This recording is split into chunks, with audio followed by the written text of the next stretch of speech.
In this video, we're going to focus on the new 941 second quarter, but we're going to drill down, and the main focus is going to be on Worksheet 1. It's a brand new worksheet.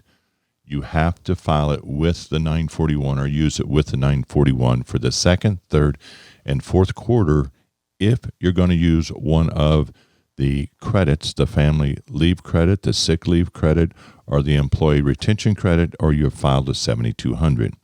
So please be patient. It's a brand new form.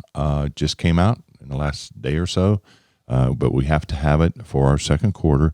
So what I'd like to do, just kind of look at, if we can, just look here at the form. And again, you can see the title. No matter which one of these credits that you take, you have to fill out step 1. And kind of to back up and get to 30,000 foot level, what's the purpose of the form? It's to determine the information of the credits that's going to end up over on the 941. So you're going to start filling out the 941. You're going to get down to, you're going to work down through the form, and all of a sudden it's going to say, go to Worksheet 1, and I think that's on line 11 on the front page of the 941. And then we're going to go to the worksheet. So let's go to the worksheet. Step 1 is to determine what I would say again is the limit. And if we look at step 1, line A, it's saying form 941, and it's wanting to know line 5A. Well, Debbie, Laura, in the presentation we just did on the new form, we know looking back at the 941, I'm just going to lay this right here. In that video, if there's no red check, the line is the same as on the first quarter. So when I put this kind of right here, it says part 1, line 5A. Well, there's no red check. So that's what we've always done in the past. Then the next line is 5B. It's the same thing. So what they're trying to do here is to determine the qualified wages, as we always have. So after that, if I go back to the form, and so let's say I put a number on A and I put a number on B, line C says add, so I would end up with a 2 there, right? Then it says multiply that times 50%. Well, these credits are 50%. So that would, 50% of that would put me down 1. Let's say it's a dollar bill. Let's keep it simple. Then when I start to go through line 1E, that's third party. Well, if that's the case, whoever you're paying to do the third party payroll provider, they're going to already do this for you. So for us today to do that self-prepared, 941 second quarter, and we're on this worksheet, so there we're going to have nothing. The next one, if you receive a notice we got to subtract, we're still at 1. The next one, you get a notice of demand. You're not going to do that. So all of a sudden we end up with 1 over here in H. And then we're going to come down to 1I, enter the amount claimed on the form. Was that 5884? And that 5884, again, is a credit that was already there. It's called the Work Opportunity Credit. It's been around for a couple of decades or more. So there we're going to have 0. That's the 8974. That, again, has been around for a while. The 5884C is Work Opportunity Credit. It's been around for a while. So here we're going to have 0. And part 1, we have $1. So let's stop step 1. What have we done here? We've started out with 2 numbers that's always been there. Here's the remark. You can't get more than 50% of qualified wages that you paid in the quarter. This is the max, because when we get, whether we go to part 2 or part 3, we can never get more than 1. That's our limit. That's why the purpose of 1. At this point in time, everything we've done here, we could have done without knowing the credits. So if we go back up to the top of the sheet, to the worksheet up here, it says, for example, if you've got the sick leave, then Debbie, Laura, which do I do, step 2 or step 3? Well, I'm sick leave. Your sick leave is under step 2. It's under step 2. So, and remember, we can qualify for all of these credits. So it's not one or the other. We can qualify for all these. But now let's say that this $2 that we're going to get a 50% or $1 credit was from sick leave. Then what we're going to do is go into step 2, and then here's where the beginning of the new part of why we have the new second quarter form. Because the very first thing out of the gate, line 2A, is part 1, line 5A1, column 1. Well, if we go back, guess what? We have the red check here. So this is the new. So we're going to on that one, on 5A1, we're going to put whatever we have on the front page of the 941. Then we're going to look at qualified sick leave, part 1, line 5C. Well, there again, there's not a red check. We've done that in the past. We're going to pull that off of the 941, part 1. And so, again, with the 5C? Yes. What that is again, that's our total wages. That should agree with what we had up on line 1C above. So what we're doing now between line 2A and 2A1 is we're comparing the qualified sick leave wages to total wages. And so then we're going to go and come down through. And what I do like about the form is the way it's set up is that if you know your definitions, like we've done in prior videos, then you're going to pull qualified health expenses over. Then you're going to take that times 1.45 for the sick leave on the employer share. And now on line 2D, we're going to have the credit for qualified sick leave. We're going to add line 2A, 2B, and 2C. So what I want to do in order to do this overview is going ahead and slide down to the actual 2H, I, and J. So we've now determined the credit for the qualified sick leave. Then we're going to look at what's the non-refundable and the refundable portion. And again, I recommend don't try to do this worksheet manually. Have it to where it will pre-populate, or as I fill out a number, it'll keep pulling it down. Or please get some payroll help. But the point of it is that out of step 2, we're going to end up with the non-refundable on 2J, and notice that's going to go to the 941 part 1 line 11B. Guess what? We started out in step 2, and we started out with the new 5A. And what we then did in 5B, then we went over here to determine the limit, and this should be the credit, including qualified expenses for the 50% credit. So now we're going to come back and put that amount. And I'm pointing here to 11B. And again, a red check. So step 2, we started out with 5A. And we went to step 2. And step 2, we're determining our credit for our sick leave. And that one actually, I should say that one could be up to 100%, for the first 2 weeks, etc. Again, see the video on that. And then we come back over and we're going to record that on 2B because that's the non-refundable portion. Now let's go and go back to line 2K and over on our worksheet. So we're back to our worksheet, and here it says refundable portion, other credit of qualified sick leave, subtract line 2J from 2I.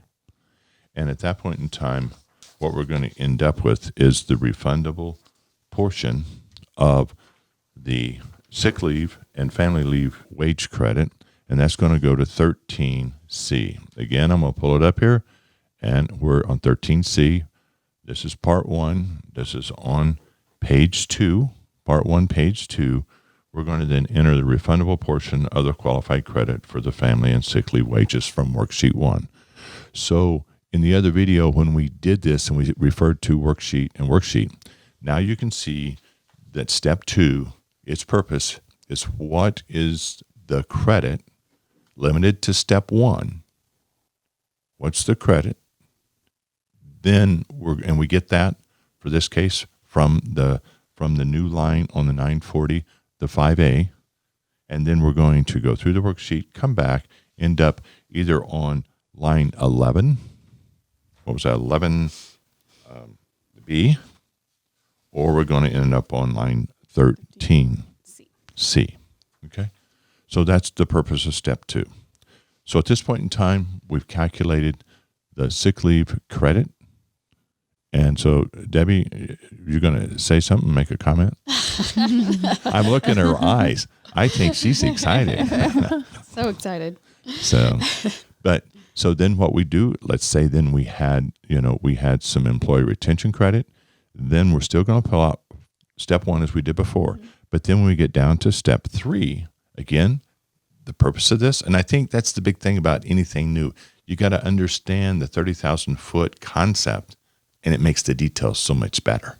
So in this, you're going to figure in step 3 to figure the employee retention credit limited to step 1 total wages times the 50% credit. So in this one, again, notice what happens is we start out with line 3A, qualified wages.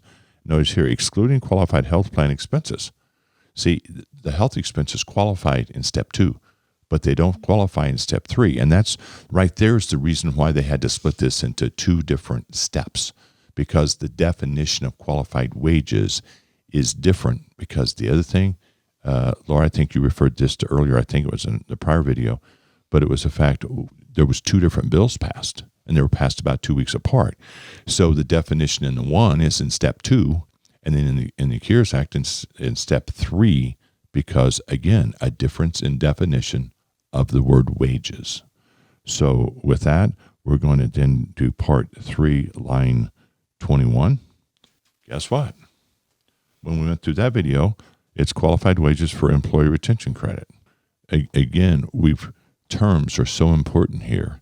And so we're going to pull that number over, and then we're going to have qualified health expense allocated to qualified wages to the employee retention credit, which is line 22. We're going to pull that over from line 22. And remember, this part 3 is tell us about your business. The part 3 is really just definitions on the 941. So we're going to pull that on over, and then qualified wages, again, excluding health plan expenses. And notice here, and I kind of want to underline this right here, is March 13th through March 31st. And in our videos we did about 3 months ago, we said you can't file this credit, on the first quarter. Because the first quarter, you use the January 2020 form. For second quarter, you're going to use the April version. But in the April version, you actually can get credit for wages paid under the employee retention credit from March 13 forward. And I think that's important, real important. So at that point in time, and now you could have done in our 7200 video, you could do the credit for that period on 7200, because we can file that to every pay period. 7200, it's an advance credit before you get to the end of the quarter. Now later on, we're going to handle how you reconcile that. But for right now, you could have done the 7200 to have got this credit already. So I want to go on down to, we're going to go on down to line 3F, and now we have a retention credit. We're multiplying at 50% of the summation of the numbers above. And at that point in time, we've got our refundable credit, and then line 3G says enter the amount of the employer's share of Social Security tax from step 1, line 1, and that's going to be back up here. 1I from the worksheet. What are we doing? We now have determined the retention credit on 3F, but we're limited to, again, as we were in step 2, we're limited to step 1, 50% of our total qualified wages paid. That's qualified wages as an employer. Mm-hmm. Because remember, that definition of step 1 was as if we filed an old 941. Whereas now here, we've now defined the 50% credit for the employee retention credit. And so we're then going to we are limited to the lesser of, and then now we're ready. So we do the subtraction on 3I, then 3J, we're going there, the refundable credit, enter the smaller of line 3F or 3I. So that's the lesser of, so we're going to enter that. And then the refundable portion is subtract 3J from 3F. So in effect, what we're doing here, if our wages qualifying for employee retention is less than our actual wages paid for the quarter, then we're going to be limited to that.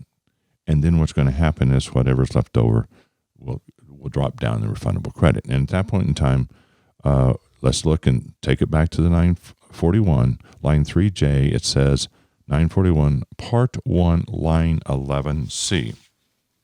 Again, let's come back to 11C. It's right here. Notice our red dot.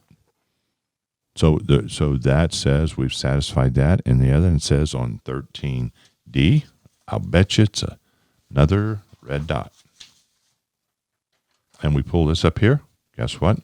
That's going to go to 13D, which is a refundable portion of the employee retention credit from Worksheet 1.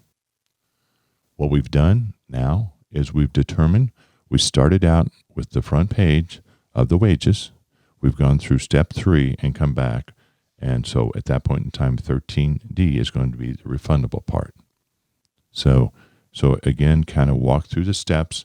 And I think the other thing is the logic of the form. It does follow even an income tax form. You think of a 1040, when you go to look at credits, they first determine the non-refundable credit, and then they later on down the back of the old 1040, they determine the refundable credit. So in this case, what we've now done is we have filled out the worksheet, which gives us the information on these, as I call them, the red dots. I think now we can see why, if you look at 5A and 1 and 5A2, again, it's a new definition, but we needed that to go over to the worksheet in order to end up back with either line 11 or line 13, whether it's refundable or not. So I know that's kind of quick, but I hope it really explains what we're doing here. So the formulas are nothing new. It's just knowing the definitions of each one of those lines. And again, as we said in the beginning of this video, all the work we've done over the last 3+ months in forms and flow charts and definitions have now all come together on one form. So any comments? Debbie, are you ready for the quarterly reports at the office? Yeah, let's do it. Are you going to do these manually? Sure. No, not at all. No, but I think that, and again, I'm going to go back. I think it's a real good point. You either need to get a professional that's going to assist you in filling these reports out, or else what you need to do is get a fillable form. But I will say this: I've been doing tax returns for over 40 years, do a lot of continuing education all over the country. But when I went through this and the instructions in the tax world, this is like a brand new alternative minimum tax form, or which are a qualified business income deduction. This is very complex. And again, hopefully this helps you to work your way through the worksheet. It gives you the concept of how to go back and forth. And so with that, if you haven't watched the earlier video to understand all these little red dots, these red dots are the changes to the second quarter 941. And in order to get the information on the 941, we got to go through the worksheet to get there. Please subscribe. We're going to be doing other videos. And as always, I hope this helps, and look forward to seeing you in future videos. Thank you.